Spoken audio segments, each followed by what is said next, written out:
নমস্কার। গল্পের সাথে কিছুক্ষণে আমি প্রিয়াঙ্কা আপনাদের সকলকে স্বাগত জানাচ্ছি। আমরা শুনছি বুদ্ধদেব গুহর একটি উপন্যাস বাবলি। আমরা আজ এই উপন্যাসের তৃতীয় পর্ব শুনব।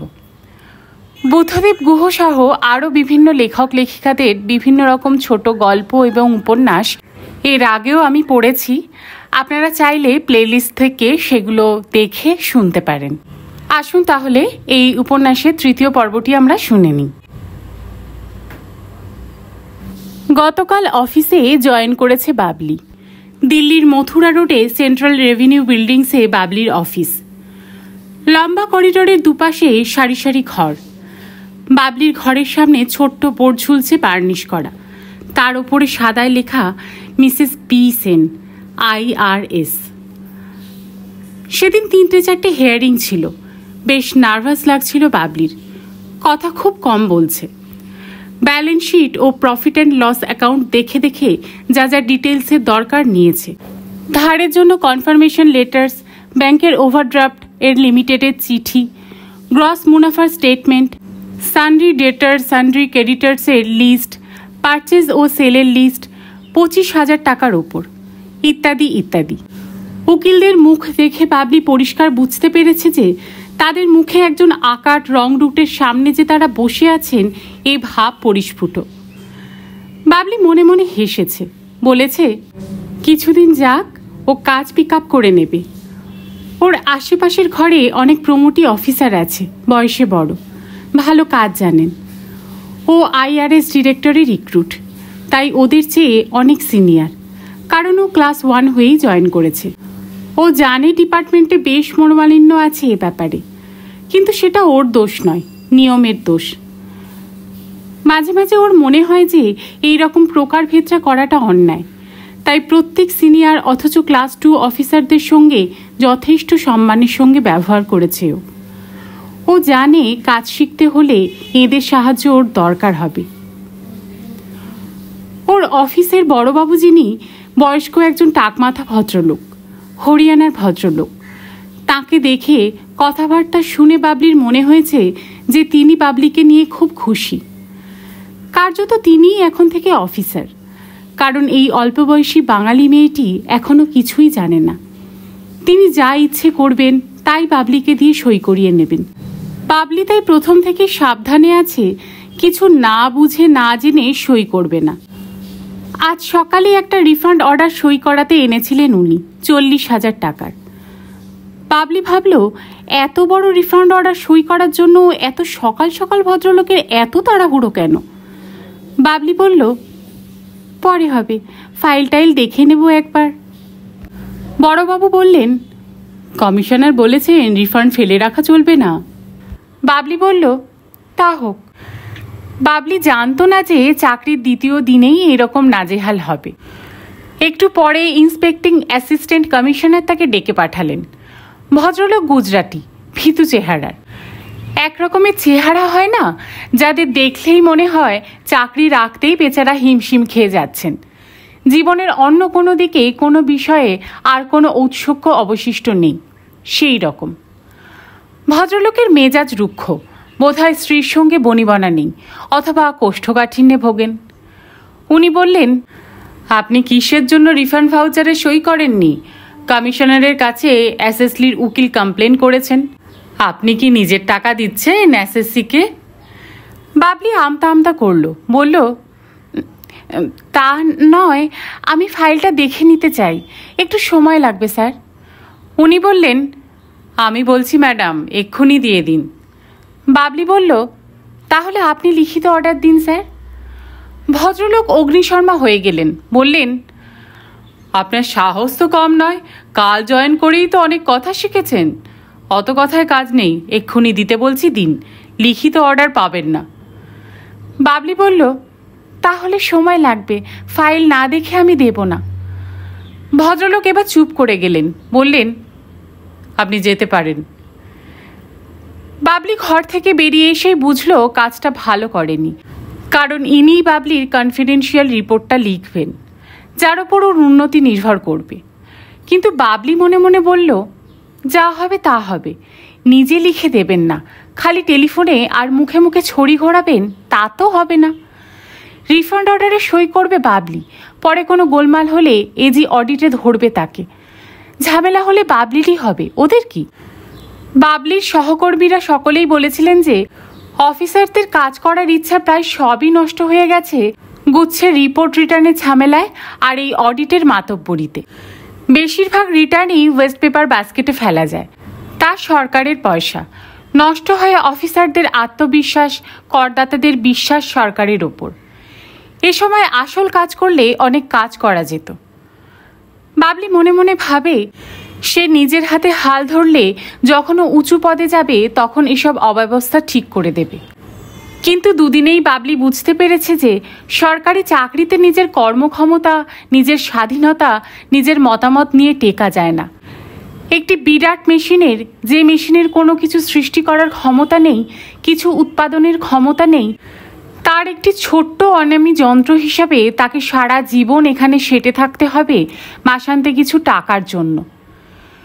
দুদিনেই বাবলির ঘেন্না হয়ে গেছে এই চাকরির ওপর।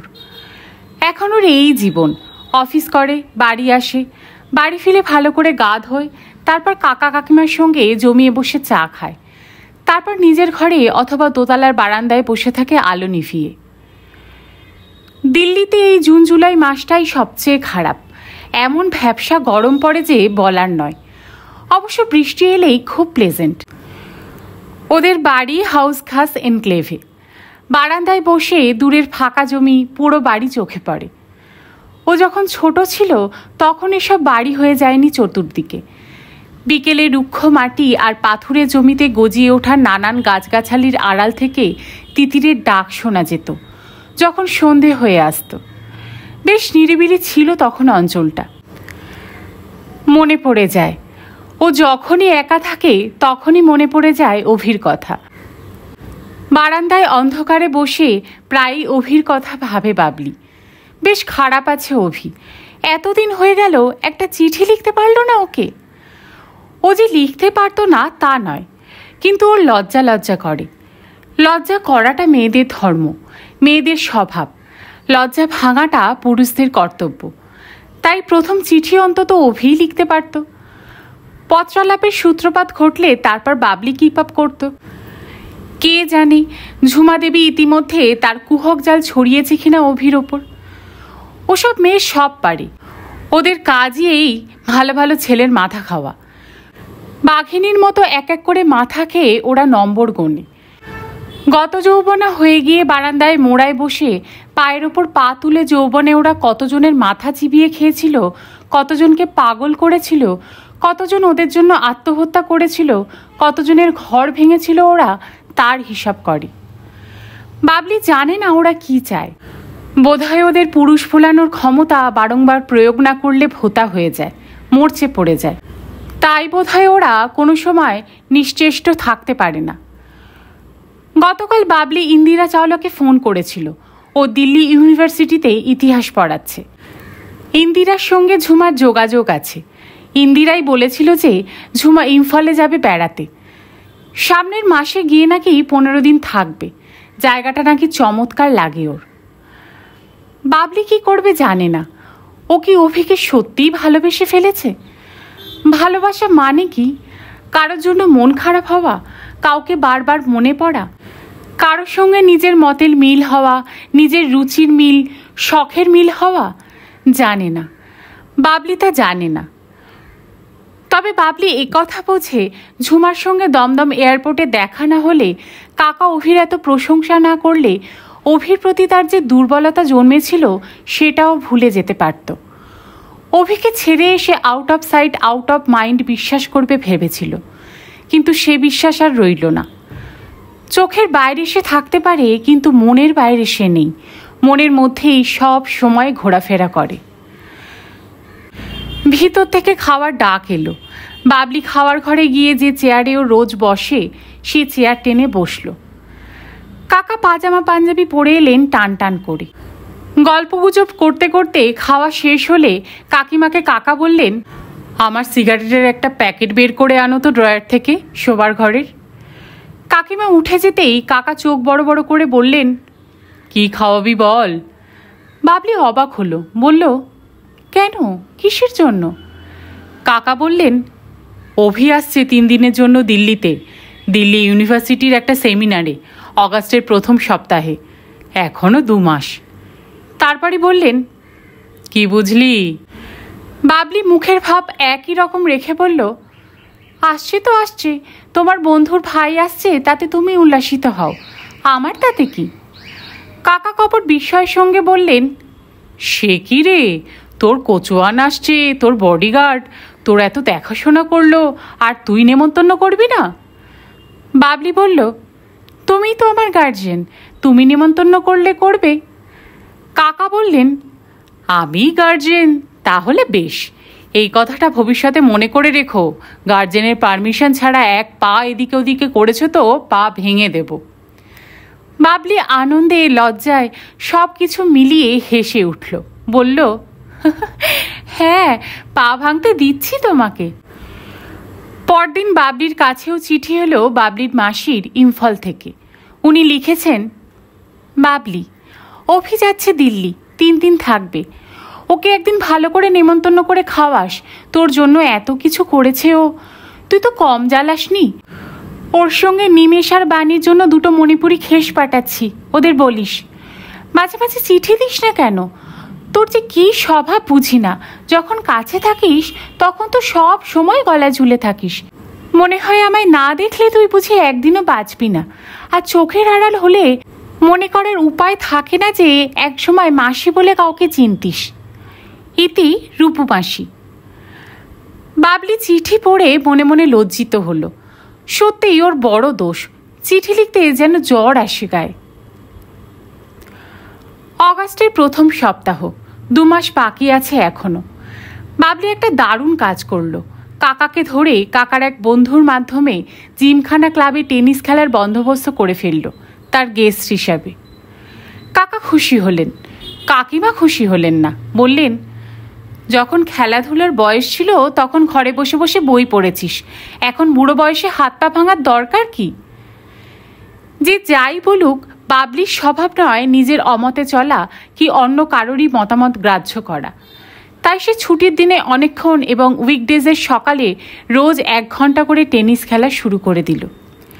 মার্কারের সঙ্গে খেলতো, বেশ লাগতো। সকালের রোদে দৌড়াদৌড়ি করে খেলতো, হার্ডকোটের মোড়ামের গন্ধ, টেনিসের বলের গন্ধ, হাওয়াতে বেড়ার ধারে লতানো ফুলের ভেসে আসা গন্ধ, এসব মিলে ভারী ভালো লাগতে লাগলো বাবলির। দুঃখ হলো এতদিন কোনো খেলাধুলো করেনি বলে। 1 মাস পরেই নিজের ঘরে নিজেকে অনাবৃত করে দেখল। বাবলির চেহারায় সূর্যের আশীর্বাদ লেগেছে। কলার বনের কাছে দুবুকের ওপরের দিকটা, ঘাড় গলা সব রোদে পুড়ে বাদামি হয়ে গেছে। বাদামি হয়ে গেছে পায়ের নিচে, পায়ের যে অংশটুকু অনাবৃত থাকে। বাবলির সমস্ত শরীর মনে একটা নতুন পুলক জেগেছে। শুধু বসে থাকতে বা দাঁড়িয়ে থাকতে বা শুয়ে থাকতেই যে এত আনন্দ, যারা কখনো খেলাধুলো করেনি তারা বোধহয় কখনো জানেনি। বাবলির ওজন কমে গেছে 1 কেজি 2 সপ্তাহেই। খেলার সঙ্গে সঙ্গে ডায়েট কন্ট্রোলও করেছে ও। পুরো 2 মাস খেলার পর মার্কার গ্যারেন্টি দিয়েছে 5 কেজি কমে যাবে। মুখে বেশি মাংস থাকলে মানুষের মুখের অভিব্যক্তি নষ্ট হয়ে যায়। আশ্চর্য, বাবলি এতদিন এসব নজর করে দেখেনি। রোজ সকালে ক্লাবে খেলে, তারপর ক্লাবেই চান করে জামাকাপড় পরে বাবলি যখন ওখান থেকে সোজা অফিসে যেত তখন দারুণ ফ্রেশ লাগতো বাবলির। চঞ্চন করে খিদে পেত, সমস্ত শরীর হালকা হালকা মনে হতো। অফিসে পৌঁছে সকাল সকাল ক্যান্টিন থেকে টোস্ট আর ডিম আনিয়ে খেত। লাঞ্চে বাড়ি থেকে কাকিমা কিষান সিংকে দিয়ে খাবার পাঠাতেন হট কেসে করে। বাবলির দিনগুলো এমনই করে হৈ হৈ করে হেসে খেলে কাজ করে কি করে যে কেটে যাচ্ছিল তা বাবলি জানে না। বাবলি এখন কিছুই জানে না, জানতে চায় না। বাবলির সমস্ত মন এখন উন্মুখ হয়ে আছে ক্যালেন্ডারের দিকে। অগাস্টের 3 তারিখটা ও সবুজ পেন্সিল দিয়ে রাঙিয়ে রেখেছে ওর অফিসের ডায়েরিতে। 3 তারিখে অভি আসবে। 4 এবং 5 তারিখের জন্য বাবলি ক্যাজুয়াল লিভের দরখাস্ত দিয়ে রেখেছে। বাবলি জানে না কেন বাবলির মন বলছে যে ওই 2 দিন ওর ছুটি নেওয়ার প্রয়োজন হবে। তখন যদি আর না পায় তাই আগে থেকেই বাবলি ছুটি চেয়ে রেখেছে। বাবলি এখন অগাস্টের 3টে দিনের প্রতীক্ষায় বেঁচে আছে, অনিমেষে সেই দিকেই চেয়ে আছে। বাবলি ভাবে বাবলিটা, সেই ডোন্ট কেয়ার বেপরোয়া স্বনির্ভর বাবলিটা কেমন যেন বোকা বোকা হয়ে গেছে। নিজের আনন্দ, নিজের সুখ, নিজের সমস্ত অস্তিত্বের জন্য মনে মনে কেমন অসহায়ের মতো অন্য একজনের দূরের লোকের ওপর নির্ভর করতে হচ্ছে তাকে, একজন ক্যাবলা লোকের ওপর। এমন স্মার্ট বাবলির। দেখতে দেখতে অগাস্টের 3 তারিখটা সত্যিই এসে গেল। সময়ের যে পাখা আছে, সময় যখন উড়তে চায় তখন সবুজ দিনগুলোকে মুখে করে কোনো হলুদ পাখির মতো সময় উড়ে যায়। বাবলি প্রথমে ঠিক করেছিল কাকুর গাড়িটা নিয়ে নিউ দিল্লি স্টেশনে যাবে অভিকে রিসিভ করতে। তারপর ভাবলো হয়তো সেটা বাড়াবাড়ি হবে। বাড়াবাড়ি হলেও বাবলি তবুও যেত যদি না কাকুর বন্ধু এবং তার স্ত্রী স্টেশনে যেতেন। অবশ্য তারা তো যাবেনি, অভি তো তাদেরই আপনজন, ও তো বাবলির কেউ না, কেউ হয়তো হবেও না। এসব অনেক কিছু ভেবে শেষ পর্যন্ত স্টেশনে না গিয়ে রোজকার রুটিনের মতো ক্লাবে গেল বাবলি, তারপর অফিসে। আজ আরও বেশিক্ষণ খেলল। ব্যাক হ্যান্ড ও ফোর হ্যান্ড স্ট্রোকগুলো যত ভালো করে পারে, যতখানি সুইং করে পারে নিল। খামোকা সারা কোটময় ও শৃঙ্গাররতা হরিণীর মতো ছুটোছুটি করে বেড়ালো। ও যেন এই একদিনের খেলাই সুন্দরী হয়ে যাবে। ওর শরীরে যেখানে যেখানে এতটুকু বাড়তি মেদ আছে সেইটুকু যেন একদিনেই ও ঝরিয়ে ফেলবে এমন ভাবতে লাগলো। অফিস থেকে বাড়ি ফিরতেই কাকিমা বললেন, অভি ফোন করেছিল, আজ এবং কালও খুব ব্যস্ত থাকবে, আসতে পারবে না। পরশুদিন রাতেও খেতে আসবে এখানে, পরদিনই ইম্ফলে চলে যাবে সকালের প্লেনে।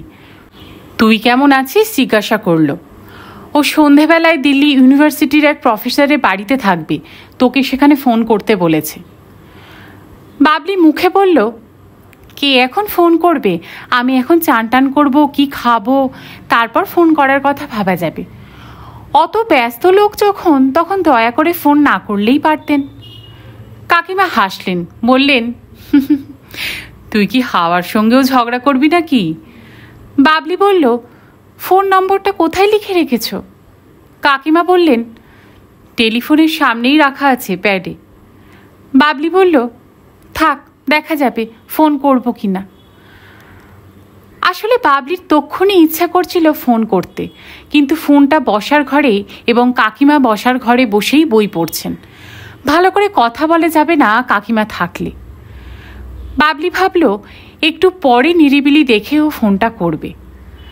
বাবলি চান করতে ঢুকলো বাথরুমে। শাওয়ারের নিচে দাঁড়ানোর পরই কাকিমা দরজা ধাক্কালেন, বললেন, অভি আবার ফোন করেছে, তোকে চাইছে। বাবলির সমস্ত শরীর আনন্দে থরথরিয়ে কেঁপে উঠল। মুখে বিন্দুমাত্র উৎসাহ না দেখিয়ে বলল, বলো যে চান করছি, আমার বেরোতে দেরি হবে। কাকিমা কি একটা বিরক্তিসূচক কথা বললেন দরজার ওপাশ থেকে বোঝা গেল না, তারপর চলে গেলেন। বাবলির সমস্ত মন গুনগুনিয়ে উঠল। বাবলি গান জানে না, জানলেও ও খুশি হতো। ওর মনে অনেক সুর আছে, ও গান ভালোবাসে, কিন্তু ভগবান ওর গলায় সুর দেননি। বাবলি সারা শরীরে সাবানের ফ্যান আর বুদবুদ তুলে নিরুচ্চারে গান গাইতে লাগলো। চান করে বেরিয়ে জামাকাপড় সবে পড়েছে, টেলিফোনটা আবার বাজলো। কাকিমা বোধহয় রান্নাঘরে গিয়েছিলেন কি বাথরুমে গিয়েছিলেন, হয়তো ওদের ঘরে। বাবলি দৌড়ে গিয়ে ফোনটা ধরল। হ্যালো। ওপাশ থেকে অভির গলা শোনা গেল। বাবলি যন্ত্রচালিতের মতো ওদের বাড়ির নম্বরটা বলল। অভি লাজুক লাজুক গলায় বলল, বাবলির সঙ্গে কথা বলতে পারি? বাবলি হাসি চেপে বলল, আপনার নাম জানতে পারি? অভি বলল, আমার নাম অভি। ও, বাবলি বলল। তারপর বলল, ভেবেছিলাম আমার গলার স্বরটা চিনবেন, আমি কিন্তু আপনারটা চিনেছিলাম। অভি হাসল, বলল, আমিও চিনেছিলাম, কিন্তু আপনার মেজাজ টেজাজ কেমন আছে তা জানার জন্যই প্রথমে বলিনি যে আমি আপনাকে চিনেছি। বাবলির যেমন স্বভাব, ও হঠাৎ করে চটে উঠে বলল, কেন, আমার মেজাজটা কি দেখলেন আপনি? আর এতই মেজাজি লোক যদি আমি, তো আমাকে এতবার ফোন করা কেন? অভি আবার হাসলো, বলল, বারে কর্তব্য নেই বুঝি? আপনি হলেন গিয়ে আমার বসের শালীর মেয়ে, আপনার খোঁজ নেওয়া আমার কর্তব্য নয়? আপনার জন্য আনারসের আচার পাঠিয়েছেন আপনার মাসিমা, আর খেস। এখন কি আপনি বাড়ি থাকবেন? বাবলি বলল, আমি বাড়ি থাকবো, কিন্তু শুনলাম তো আপনার আজ এবং কাল ফুরসতই নেই। পরশু দিনের আগে এখানে আসা নাকি আপনার পক্ষে সম্ভব নয়। সেরকমই বলেছিলাম, কিন্তু প্রায় ঝগড়া করেই এখান থেকে নেমন্তন্ন না খেয়ে চলে যাচ্ছি। অনেক মিথ্যে কথা বলতে হলো আপনার জন্য। আমার জন্য আপনাকে তো আমি মিথ্যে কথা বলতে বলিনি। আমার কথা ভেবে তো আপনার এত মাস ঘুম হয়নি। বেশ কথা শিখেছেন কিন্তু আপনি। এতখানি পথ আমাকে নিয়ে এলেন ইম্ফল থেকে ডিমাপুরে, তখন তো জানাই যায়নি যে এত কথা বলতে পারেন এবং এত গুছিয়ে। অফি একটু চুপ করে থাকলো, তারপর বলল, তা ঠিক, ওখানে জানা যায়নি। ওখানে আপনি থাকতে কিছুই জানা যায়নি। যা কিছু জানার, যা কিছু বোঝার, সব আপনি চলে আসার পর জানা গেছে, বোঝা গেছে। তাছাড়া মিথ্যা কথাটা হয়তো শুধু আপনার জন্য বলিনি। তবে কার জন্য বলেছিলেন? অভি অনেকক্ষণ চুপ করে থাকলো, তারপর বলল, আমার জন্য, হয়তো শুধু আমারই জন্য। আজ সকালে এখানে এসে অবধি আপনাকে দেখতে ভীষণ ইচ্ছে করছিল। কেন হঠাৎ এই তীব্রতা আমার ইচ্ছার তা আমি জানি না নিজেই। ভারী জানতে ইচ্ছে হলো কেমন আছেন, বদলে গেছেন কি না। পরক্ষণেই আবার অভি বলল, আপনার ইচ্ছা করেনি? বাবলি বলল, কি ইচ্ছা? না, কোনো ইচ্ছা, কোনো রকমই ইচ্ছা। বাবলি আবার বলল, না, আমার কিছু ইচ্ছা করেনি। তবে আপনার যদি কোনো ইচ্ছা থাকে তা পূরণ করার কথা কনসিডার করতে পারি। অভি হাসল, বলল, বাব্বা, আপনি বেশ দাম্ভিক আছেন। কি ভাবেন বলুন তো আপনি নিজেকে? আমি কি একেবারে ফেলনা? আমার কি কোনো পরিচয় নেই? আমাকে এরা এখানে বক্তৃতা দিতে নেমন্তন্ন করে এনেছে, তা জানেন? জানি, তাতে আমার কি? আমার কাছে আপনি কি, একমাত্র সেটাই আমার জানবার। অন্য লোকে আপনাকে কি করলো না করলো, কিভাবে জানলো, তা জানতে আমি উৎসুক নই। আপনার কোনো রকম বক্তৃতা শুনতেই আমি রাজি নই। তারপরই বলল, ফোনেই কথা বলবেন না আসবেন? অভি লজ্জিত হলো, বলল, আসছি, কিন্তু ডিরেকশনটা একটু দিন। বাবলি কিভাবে ওদের বাড়ি আসতে হবে তা বলে দিল। অভি ফোন ছাড়তে ছাড়তে বলল, আধ ঘন্টার মধ্যেই পৌঁছচ্ছি, সিঁড়িতে লাল রঙা কার্পেট পেতে রাখুন। বাবলি হাসল, বলল, আচ্ছা। অভি বলল, ফোন ছাড়ুন। বাবলি বলল, না, আপনি আগে ছাড়ুন। অভি কট করে রিসিভারটা নামিয়ে রেখে দিল। বাবলি ফোন ছেড়ে অন্ধকার বারান্দায় এসে বসল। বাবলির নিজেকে খুব দুর্বল, অসহায় মনে হচ্ছিল। আনন্দ যে মানুষকে এত বিব্রত করতে পারে তাও জানত না। কারোর সঙ্গে ফোনে একটু কথা বলার মধ্যে যে এত বিবশ করা ভালো লাগা থাকতে পারে তাও জানত না। বাবলি বারান্দায় বসে থাকতে থাকতেই কাকার গাড়ি ঢোকার শব্দ পেল। সিঁড়িতে কাকার পায়ের শব্দটা অন্যদিনের তুলনায় একটু অন্যরকম মনে হলো। কাকা যেন খুব তাড়াতাড়ি উঠছেন। বাবলি বারান্দা থেকে তাড়াতাড়ি ভেতরে এলো। কাকাকে খুব উত্তেজিত দেখাচ্ছিল। কাকা বললেন, বাবি, তোর কাকিমা কোথায় রে? ঘরে। কেন কাকা, কি হয়েছে? না, আমাদের অফিসের বিমানবাবুর হঠাৎ সেরিব্রাল থ্রম্বোসিস অ্যাটাক হয়েছে। ডক্টর সেনে নার্সিংহোমে পৌঁছে দিয়ে এলাম একটু আগে। অন্যরা নার্সিংহোমেই আছেন। আমাকে ভার দিয়েছে তোর কাকিমাকে নিয়ে বিমানবাবুর স্ত্রীকে সঙ্গে করে নার্সিংহোমে যাবার। এই অবধি বলেই কাকু, এই যে কোথায় গেলে শুনছো, বলতে বলতে দৌড়ে শোবার ঘরে ঢুকলেন। মিনিট 2-3 মধ্যে কাকা কাকিমা বেরিয়ে গেলেন। কাকিমা বেরোবার সময় বলে গেলেন, কিষাণ সিংকে বলে রাখিস পুরো মুরগিটাই রাঁধতে, আর আমাদের খাবার রান্নাঘরে রেখে শুয়ে পড়তে। আমি গরম করে নেব, তুই খেয়ে শুয়ে পড়িস, বুঝলি, যদি আমাদের দেরি হয়। কাকা কাকিমা বেরিয়ে যেতে বাবলির মনে খুব আনন্দ হলো, একটা নিজ স্বার্থপর আনন্দ। কাকার অফিসের বিমানবাবুকে বাবলি চেনে। ভদ্রলোক আশা করি ভালো হয়ে উঠবেন। ভদ্রলোকের ভালো হয়ে উঠতেই হবে, কারণ বাবলির প্রতি তিনি যে কনসিডারেশন দেখিয়েছেন তার তুলনা নেই। ঠিক যে সময় অভি আসবে তার একটু আগে কাকা কাকিমাকে বাড়ি থেকে চলে যেতে হলো তো তারই অসুস্থতার জন্য। বাবলিকে একা থাকার, একা একা অভির সঙ্গে কথা বলার সুযোগ দিয়ে বাবলি ঠিক করলো বিমানবাবুর জন্য খুব প্রার্থনা করবে ভগবানের কাছে। কাকা কাকিমা চলে যাওয়ার পর বাবলি আর বারান্দায় বসে থাকতে পারল না। ও একটা বাঁধনি প্রিন্টে ছাপা শাড়ি পরেছিল। আয়নার সামনে দাঁড়িয়ে নিজেকে দেখল। যদিও এ কদিন টেনিস খেলে ও যথেষ্ট রোগা হয়েছে, তবু এই ছাপা শাড়িতে ওর ফিগারটা যথেষ্ট ভালো দেখাচ্ছে না। আয়নার সামনে দাঁড়িয়ে ও নিজেকে নিয়ে, নিজের ফিগার নিয়ে বিব্রত হতে হতে নিজেকে কারো চোখে, কারো সামনে সুন্দর করে তুলে ধরবার এই চিরন্তন মেয়েলি প্রচেষ্টায় নিজে খুব লজ্জিত হলো। ওর এতদিন ধারণা ছিল যে ও অন্যদের মতো নয়। তাহলে কি কোনো কোনো ব্যাপারে, জীবনের কোনো কোনো ক্ষেত্রে সব মেয়েরা একই রকম? অত ভাবার সময় নেই এখন বাবলির। তাড়াতাড়ি শাড়ি সায়া সব খুলে ফেলে একটা নীল রঙা সায়া, একটা হালকা নীল রঙা শাড়ি বের করলো, নীল ব্লাউজ। সিল্কের শাড়ি গায়ের সঙ্গে লেপটে থাকে, রোগা দেখায় যারা মোটার দিকে তাদের।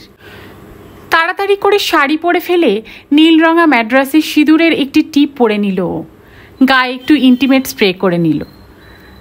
শাড়ি পরা শেষ হতে না হতেই কলিং বেলটা বাজল। বাবলি দৌড়ে নেমে এলো সিঁড়ি বেয়ে। নিচে পৌঁছে দরজা খুলল। অভি দাঁড়িয়েছিল দরজায় একটা ছাই ছাই রঙা টেরিকটের বিজনেস স্যুট পরে। বাড়ির বাইরে আলোয় অভিকে খুব লম্বা বলে মনে হচ্ছিল। যত লম্বা ও তার চেয়ে অনেক বেশি। বাবলির মাথাটা ওর বুকের কাছে ছিল। অভি সিঁড়িতে লাল কার্পেট পেতে রাখতে বলেছিল, কিন্তু তার বদলে বাবলি ওকে এক সুগন্ধি ফিকে নীল অভ্যর্থনা দিল। অভির অবাক চোখে ও বাবলিকে চিনতে পারছিল না। সেই একটু মোটার দিকে মিষ্টি মুখের মেয়েটা কেমন লকলকে সাপের মতো হয়ে গেছে। রংটা কালো হয়েছে আগের থেকে, কালো নয় বাদামি, আর চোখে মুখে সমস্ত শরীরে কি দারুণ এক চিকন আভা লেগেছে। অভি হাসছিল, কথা বলছিল না। বাবলিও হাসছিল, বলল, কি অত হাসার কি হয়েছে? অভি বলল, না, এখন তো দেখছি বাংলা সাহিত্যের নায়িকা হতে আপনার আর কোনো বাধা নেই। মানে? ভুরু তুলে বাবলি জিজ্ঞাসা করল। অভি হেসে বলল, এর মধ্যেই ভুলে গেলেন আপনি বলেছিলেন বাঙালি লেখকদের ওপর আপনার ভীষণ রাগ, কারণ নায়িকা মাত্রই ফিগার ভালো হয়, দারুণ সুন্দরী হয়। এখন কিন্তু কোনো নিন্দুক আপনার ফিগার ভালো নয় এ কথা বলবে না। বাবলি বলল, কি এখানে দাঁড়িয়েই থাকা হবে না ভেতরে যাওয়া হবে?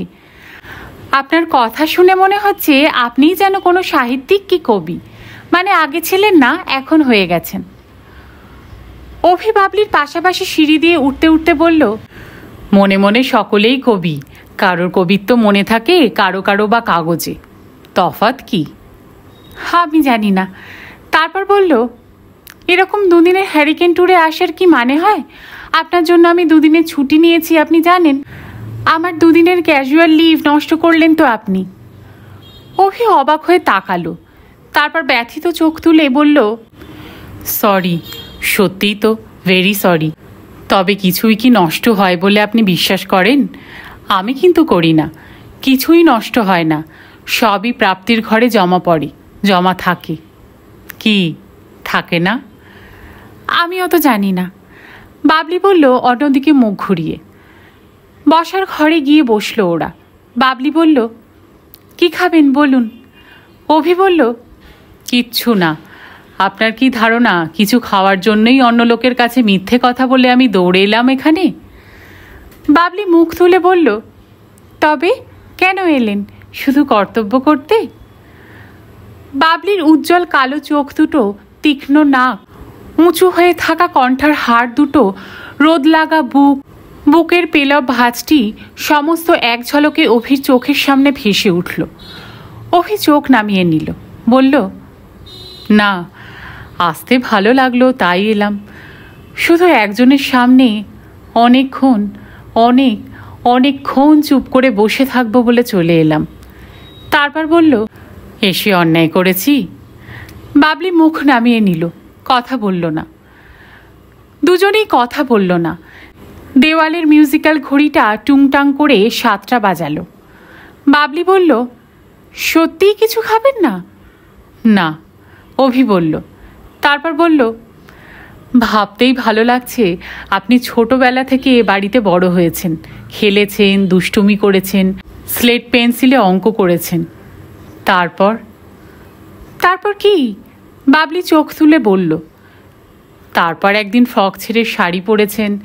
তারপরে এই হঠাৎ আজকের সন্ধ্যায় এমন আশ্চর্য রহস্যময় একজন মেয়ে হয়ে আমার সামনে বসে আছেন। ভাবতেই দারুণ লাগছে। বলেই উঠে দাঁড়ালো অভি, বলল, চলুন আপনার ঘর দেখব। বাবলি খুব খুশি হলো, লজ্জাও পেল। আজ অবধি অন্য কোনো পুরুষ, অভির মতো পুরুষ বাবলির সম্বন্ধে এত উৎসাহ দেখায়নি। ঘরে ঢুকেই বাবলি বলল, এই যে আমার মা বাবার বিয়ের ছবি। মাকে আমি কখনো দেখিনি, ফটোতে ছাড়া। অভি অনেকক্ষণ মনোযোগ সহকারে ছবিটি দেখল। তারপর বলল, আপনার মুখ ঠিক আপনার মায়ের মতো।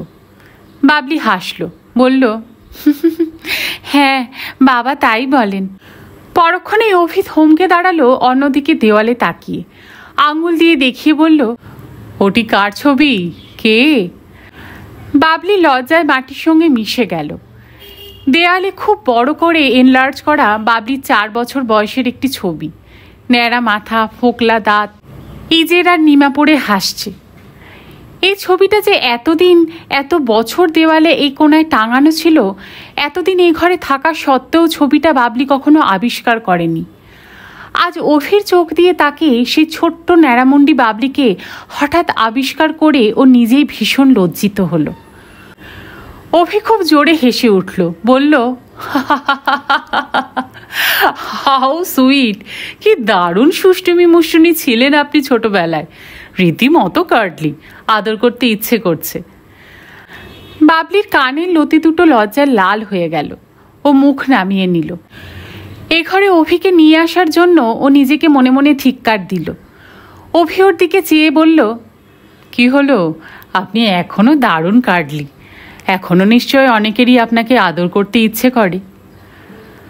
ঠিক এমন সময় কিষান সিং ওর নোংরা দুর্গন্ধ পাজামা আর গেঞ্জিটা পরে একটা ছাল ছাড়ানো মুরগির গলা ধরে ঝুলিয়ে নিয়ে বাবলির ঘরে ঢুকলো।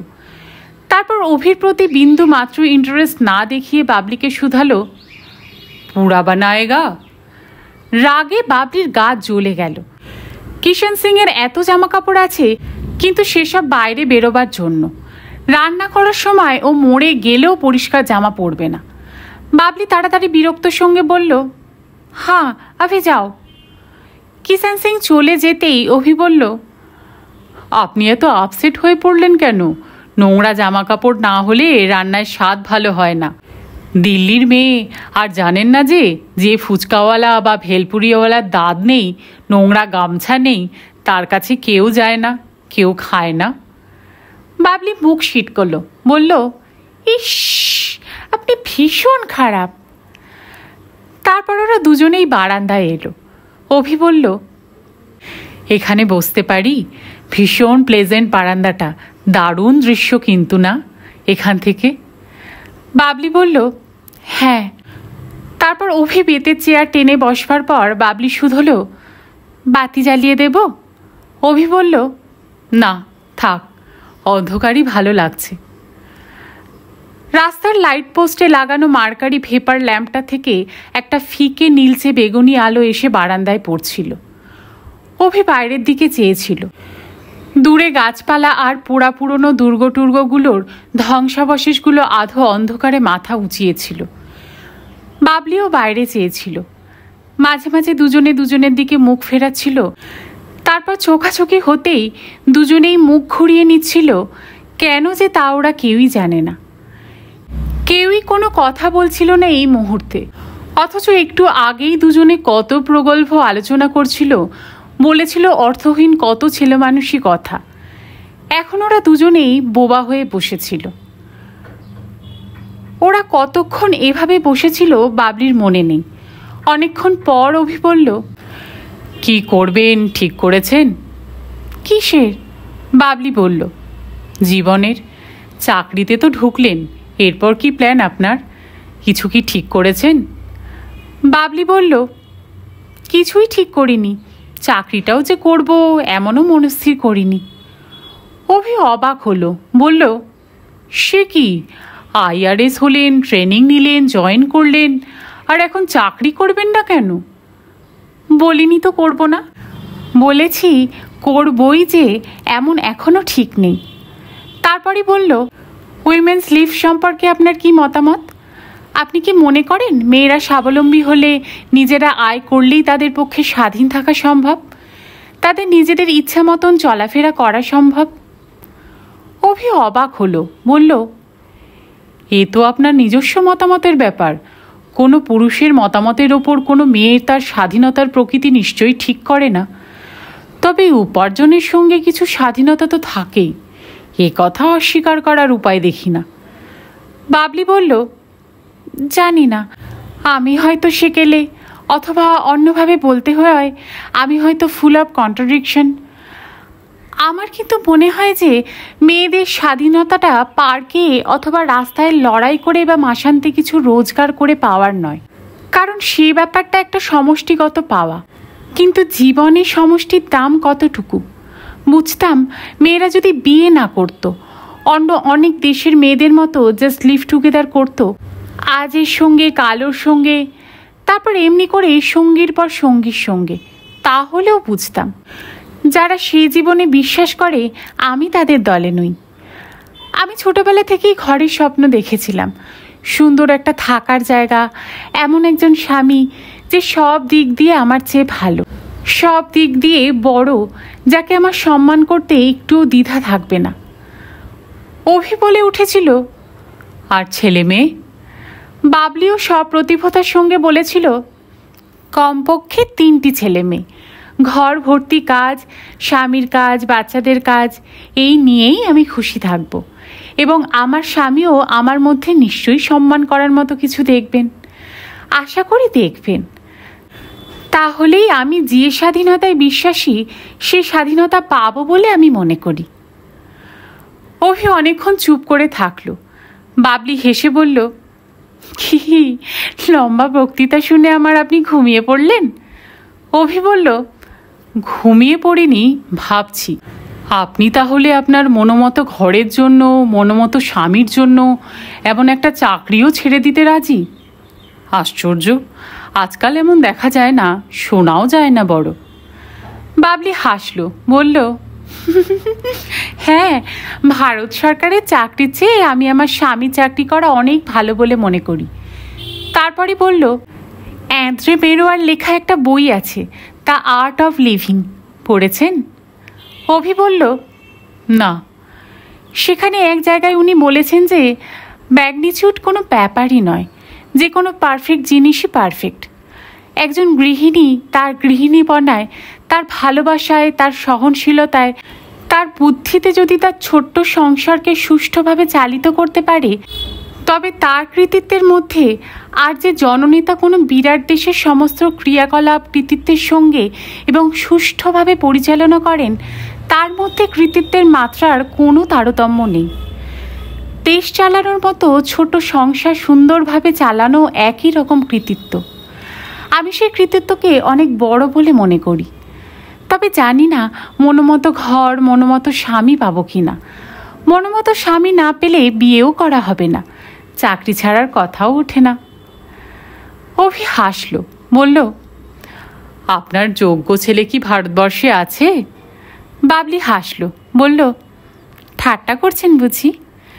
অভি গম্ভীর গলায় বলল, ঠাট্টা করছি বলে মনে হলো বুঝি আপনার? বাবলি বলল, তাই তো। আমি কি, আমার যোগ্যতা কতটুকু, আমার রূপগুণের বাহার কতখানি, তা আমার নিজের তো অজানা নেই। আমি অত্যন্ত সাধারণ।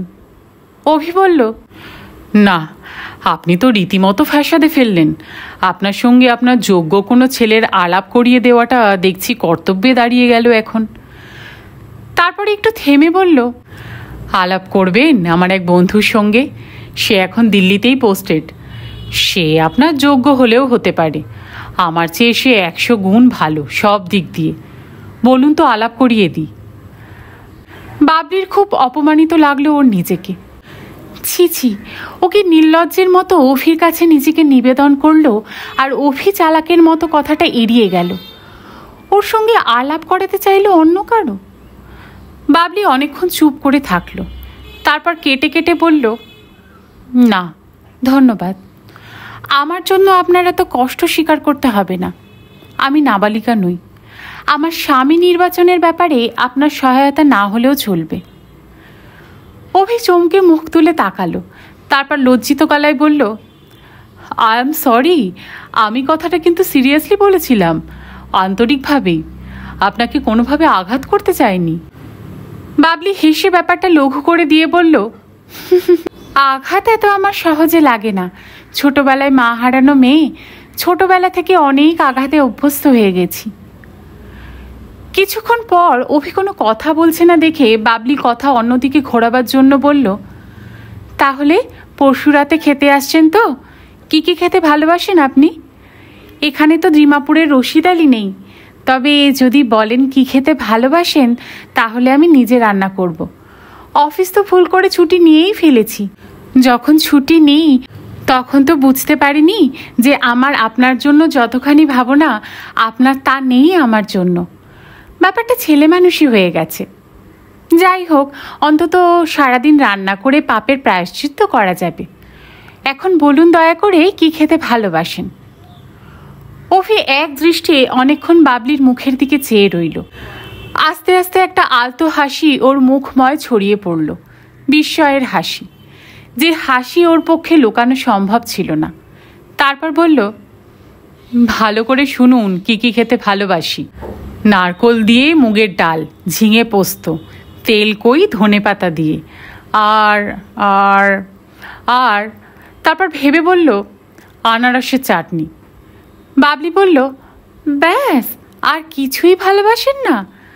অভি বলল, ভালো তো অনেক কিছুই বাসি, কিন্তু এই যদি খাওয়ান তাহলেই ভীষণ খুশি হব। আসল ব্যাপারটা কি জানেন? চিরদিন বাইরে বাইরে একা একা থাকা, চাকর বাকরদের দয়ায় খাওয়া পড়া। আসলে যা ভালোবাসি তা হচ্ছে খাওয়ার সময় কেউ সামনে বসে থাকুক, আমার সঙ্গে বসে খাক, তারপর গল্প করতে করতে খাই। একজন কেউ থাকুক যে এটা ওটা এগিয়ে দিতে পারে, নুনটা সসটা, ব্যাস এতেই খুশি। আপনি আমার খাওয়ার সময় আমার পাশে বসে থাকবেন তো? বাবলির বুকের মধ্যে কি যেন একটা ব্যথা মোচড় দিয়ে উঠল। বাবলি স্বতঃস্ফূর্তভাবে বলল, নিশ্চয়ই বসবো। তারপর বলল, ইম্ফলে আপনার খাওয়া দাওয়ার খুব অযত্ন হয় না? অভি বলল, না না, অযত্ন হবে কেন? আমার কাছে যে ছেলেটি আছে সে চমৎকার, খুব আদর যত্ন করে, তবু কোথায় যেন কি একটা বাকি থাকে, কি যেন নেই মনে হয়। আপনাকে ঠিক বুঝিয়ে বলতে পারবো না। বাবলি বলল, না বললেও বুঝতে পারি। অভি বলল, ইম্ফলে আর একবার চলে আসুন আপনি। সেবার এত অল্প দিন থাকলেন যে কিছুই তো দেখা হয়নি আপনার। তারপর আপনার সঙ্গে আলাপ হলো একেবারে চলে আসার সময় এসকর্ট হিসাবে। এবার এলে বন্ধুত্বের দাবিতে আপনাকে যা যা দেখাবার আছে সব ঘুরিয়ে দেখাবো, আমার বাংলোয় নিয়ে যাব, আসবেন? বাবলি ক্যাজুয়ালি বলল, পুজোর সময় কি কলকাতায় যাবেন? অভি বলল, না, কলকাতা গিয়ে কি হবে, এবারই মায়ের সঙ্গে দেখা হয়ে গেল। মা তো এখন থেকে দিদি জামাইবাবুর সঙ্গে থাকবেন বোম্বেতে। আর কলকাতার আকর্ষণ যে বন্ধুরা, তারা তো সকলেই সারা পৃথিবী এবং ভারতবর্ষের বিভিন্ন প্রান্তে ছড়িয়ে ছিটিয়ে গেছে। কলকাতার আর এখন কোনো আকর্ষণই নেই আমার কাছে। ইম্ফলেই থাকবো। কি করবেন ছুটিতে একা একা? বাবলি সুদ হলো, খাবো, একটু লেখাপড়া করব নিজের শখের, টেনিস খেলবো আর ঘুমোবো। হঠাৎ বাবলি বলল, আমি যদি পুজোর সময় যাই? অভিপ্রায় আনন্দে লাফিয়ে উঠল, বলল, আসবেন, আসুন না, তাহলে তো গ্র্যান্ড হয়, আমারও ছুটি থাকবে, আপনাকে সব সময় কোম্পানি দিতে পারবো। বাবলি বলল, কিন্তু পুজোর সময় মাসিমা মেসমশাই বোধহয় কলকাতায় আসবেন, আমি তাহলে কোথায় থাকবো? ভালো হোটেল আছে ইম্ফলে? আছে আছে, অভি বলল। হোটেল দা অভি, আমার হোটেলে থাকবেন, 5 স্টার হোটেল নয়, থাকতে কষ্ট হবে আপনার, কিন্তু শোবার ঘর, অ্যাটাচ বাথ এবং অন্যান্য সুবিধা পাবেন, প্লাস ট্যুরিস্ট গাইড পর্যন্ত। আসবেন তো? তারপর বলল, আমি ভাবতেই পারছি না যে আপনি সত্যি সত্যিই আসবেন। পুজোর তো আর বেশি দেরি নেই, আর মাস দেড়েক। আমি তাহলে ফিরে গিয়ে আমার গাড়িটা একেবারে ঠিকঠাক করে ফেলবো, খুব মজা হবে, প্লিজ আসুন। বাবলি বলল, কথা দিতে পারছি না, তবে চেষ্টা করব, খুব চেষ্টা করব। একটু পরে বাবলি বলল, একটা কথা বলবো আপনাকে। আচ্ছা, ডিমাপুরের রাস্তায় আপনি যখন আপনার গাড়ির পেছনে আবড়াকা ডাবড়া বলে আমার কথা মতো লাথি মেরেছিলেন, তখন সত্যি কি আপনি ভেবেছিলেন যে ওই মন্ত্রে গাড়ি চলবে?